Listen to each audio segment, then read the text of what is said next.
ক্যারিয়ারের সফলতার পর এখন বরবাদের দিকে, কেননা এই সিনেমাটি বড় রহস্য আয়োজনে, যদিও ক্যামেরা লাইট জ্বলে ওঠেনি এখনো, তবে বেশ ছড়িয়েছে কিং খানের নতুন এই সিনেমা। সামাজিক মাধ্যমে ছবিটি নিয়ে বিভিন্ন পোস্ট ঘুরে বেড়াচ্ছে। কোনোটাই দাবি করা হচ্ছে ইতিকা নন, শাবনূরই হচ্ছেন বরবাদের শাকিব খানের নায়িকা। এতে শাবনূরের ভক্তদের বেশ আনন্দিত। দেশের দুই সুপারস্টারকে এক সিনেমায় দেখার লোভ পেয়েছে বসে আছে ভক্তরা।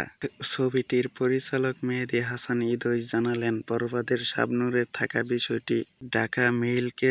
তিনি বলেন, শাবনূরের বরবাদে থাকছেন না, বিষয়টি সম্পূর্ণ গজব। বড় কথা হচ্ছে সিনেমাটিতে শাকিব খানের বিপরীতে যে চরিত্র শাবনূরকে ভাবিনি আমি। এদিকে শাবনূরের পাশাপাশি এসে সাবিলা নূরের নাম, পশ্চিমবঙ্গের ইতিকা পালের নাম এসে পার আগে।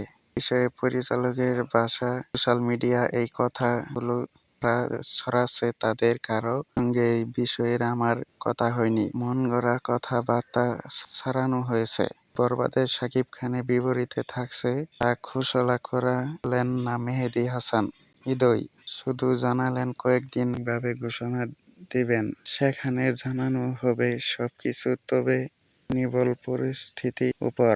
সেপ্টেম্বরের শেষের দিকে শুটিং শুরু হবে।